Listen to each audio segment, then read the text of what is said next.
it's Jocelyn Graham from Nutrition Synergy. Welcome back to week 2 of the Plague to Plate Challenge. So I hope everyone did really well with the challenge last week. I know it's pretty challenging to actually get rid of a lot of the added sugar, but I hope some of you are feeling the nice, awesome benefits of that, not craving any sugar and kind of eating a more whole foods diet, which is really the ultimate goal. So this week, instead of talking about things we want to exclude, we're going to talk about things to add into your diet that can actually add some health benefits, which is always really fun. So we're going to talk about the power of plants, which is one of my favorite topics. So there are 13 vitamins and minerals. There's 13 vitamins, some water soluble, your B vitamins, C vitamins, some fat soluble. A, D, E, and K are your fat soluble vitamins. These are essential vitamins to really just life. So you need a good variety, and I'm going to teach you today where to get this variety of vitamins and minerals. Within the category of minerals, we have macro minerals, and we also have trace minerals. So these are things like calcium, phosphorus, potassium, copper, zinc. So pretty common minerals. I think everyone's probably heard of them, but they don't really know where to get all of these vitamins and minerals. One thing I like to talk about is really ways to get these through food, because there are a lot of risks of adding too many supplements. It's not more is better. Some of them you will, excrete, you'll pee them out right away, but some of them you actually, can cause an imbalance in your body, and they do have an upper level limit, and they can be toxic in really high volume. So today we're gonna talk about kind of eating the rainbow, and ways to get different vitamins and minerals, which is really fun. I'm gonna put a nice link on the Facebook page that you'll be able to go through by body system and kind of choose which vitamins are good for this system, which is kind of fun.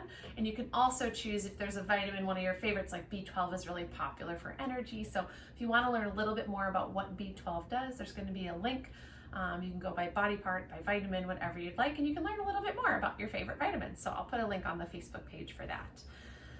So really, you want to get all these vitamins, minerals from foods. You want to prevent deficiencies. You don't want to eat too much, but really we want to sort of balance and vary what we eat. So a lot of people like to eat the same thing every day, and we know that can work, especially for weight management. But as far as vitamins and minerals go, you really want to vary your vegetables, vary your fruits, and vary your protein sources, so you're getting a different mixture each day, and that can kind of cover the bases. So I'll put a little handout up, but we're going to talk about the benefits of eating fruits and vegetables. I have, some nice props for you, of course, this week. So first thing we will talk about, we're going to actually go through by color, because I think that's, a little bit a nice, easy way to remember. And the color is actually an expression of the vitamins and minerals that's in the specific food. But the benefit of eating the actual food versus taking a vitamin is all these fruits, vegetables, different colored foods contain something called phytonutrients. So phytonutrients include things like plant sterols and stanols that can be helpful for cholesterol and for overall health. And a lot of these phytonutrients also have been targeted of sort of ways to prevent certain diseases, which is really exciting. So I'm going to talk a lot about these phytonutrients and where to find them in food today. So your red foods, we'll start going through. So pepper, tomatoes, things like apples, kind of all these red, really brightly colored foods. These are great sources of what we call lycopene, and also anthocyanins. So these specific phytonutrients have been shown that they can reduce your risk of certain cancers, which is awesome. And they're really good for heart health. So if you're concerned about your heart health, you have a family history, great way to add some of these in. The next one is going to be your orange vegetables. I had some carrots, but I ate them last night. So we have a nice sumo orange, and then a nice red or orange pepper. These in particular have a lot of carotenoids. So this is something called beta carotene, which is a form of vitamin A. It also contains lutein. So lutein is a specific phytonutrient that's been really shown to be beneficial for eye health. So when you're little, your mom tells you to eat your carrots, they make your eyes sparkle. This actually is true. Lutein prevents age-related macular degeneration, and can also be preventative for cataracts and just good for eye health in general. So that's your orange and yellows. The next one we'll go on to is your green vegetables. So these in particular, I have some dinosaur kale and some broccoli. Lots of greens. Leafy greens in particular have been shown to be really, really powerful for immunity. They're also really powerful for antioxidants, so they fight against cancer. Good for heart health, we know. And they're also really helpful for immunity, and they are good for eye health as well. So think about eating lots of greens, you know, those leafy greens in particular. The darker the pigment, the more phytonutrient, the more vitamins and minerals you're actually getting in that. So that's why I choose the darker colored kale. You get a little bit more as the expression of that vitamin. These contain carotenoids, indoles, saponins, and chlorophyll, which we all learned about in elementary school. So that's green. Next one is going to be your blues and purples. So these are a bit harder to find probably. So I have, you know, beets, blackberries, eggplants would count in this category. Also blueberries. So anything that's, you know, a purpley bluish pigment, that's an expression of anthocyanins and flavonoids. Now, you might have heard of flavonoids because there was a big popular article that came out about resveratrol, which is the nutrient that's in red wine that people were saying is really helpful for disease prevention. Turns out you need about like 30 glasses of red wine a night to actually get the resveratrol, but you can get some of these benefits in a lot of the foods that you eat if you eat them kind of regularly. These are an antioxidant, so they help prevent against cancers. They also prevent cell damage in your body, so they're restorative. They reduce your risk of cancer, stroke, and they also prevent cognitive decline. So really great foods to add if you're kind of worried about aging or you're finding yourself getting forgetful. Here's your sort of gold star for these ones. The last one that we'll talk about is going to be the white foods. So these are actually helpful. It's not the absence of nutrition. This is actually a really good category. So we have some cauliflower, one of my favorites, very versatile. And then we have an onion as well. Both great sources of what we call allicins and indoles. So these are phytonutrients that are antioxidants.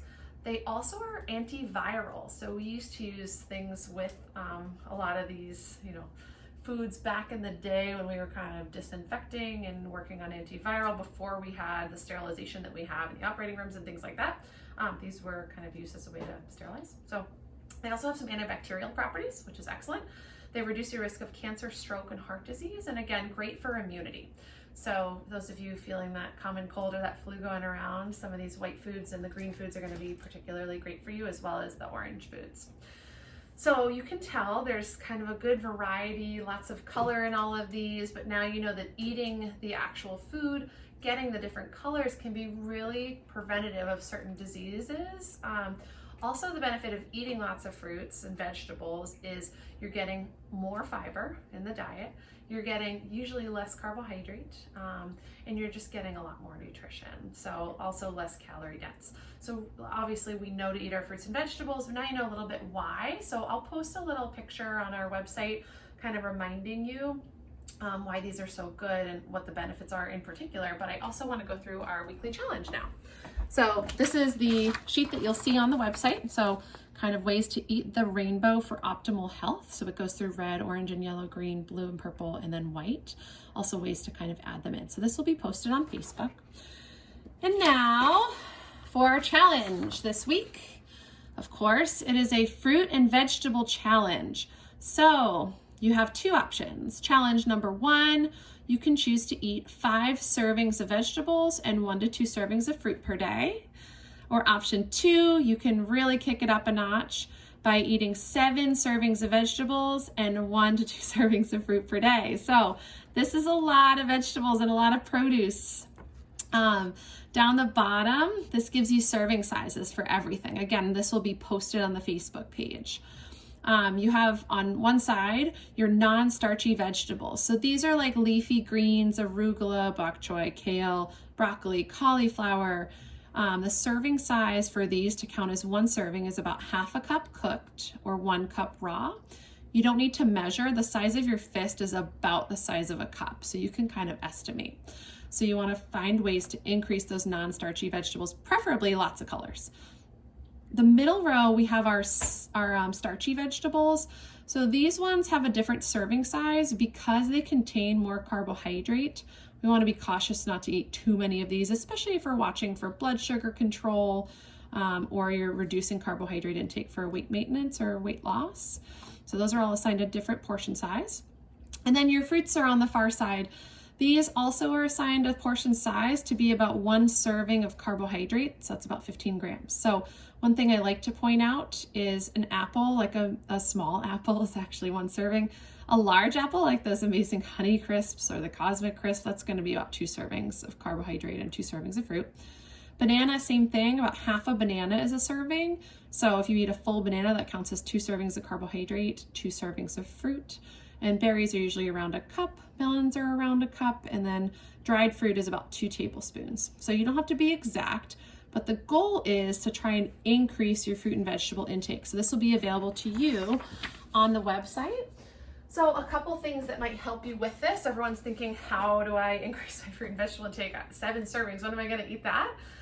You can do it all at one meal if you want, or a great way is to kind of sneak them in the morning, put them in your scrambled eggs, make a smoothie with some greens. I just made a smoothie over here with cauliflower, and it was really tasty. You couldn't even taste the cauliflower. A lot of people think you have to put just leafy greens in your smoothie, but you can mix that up. Other ways would be kind of having some soup. So add some veggies to your soups. A lot of times you'll get, if you get a canned soup or you get a soup out, it might be lacking in vegetables. You can kind of doctor it up, add some different color in there. You can eat salad-based meals. This is a great time of year to do some roasted veggies. So do like a bulk roasted vegetable tray, and then you can kind of pick on that throughout your day as a snack or with lunch, or add it to your salad, add it to dinner time. And then try some veggie and fruit, or excuse me, some veggie substitutes. So things like cauliflower rice, zucchini noodles, great ways to kind of take your carb choice and turn it into a vegetable serving, which is excellent for health, excellent for fiber, excellent for just overall nutrition. So lots of things you can do here. Good luck this week. We'll be posting a midweek sort of check-in, so be sure to see what your fellow plank to platers are saying about this challenge and where people are falling with this. Thanks so much. Have an awesome weekend.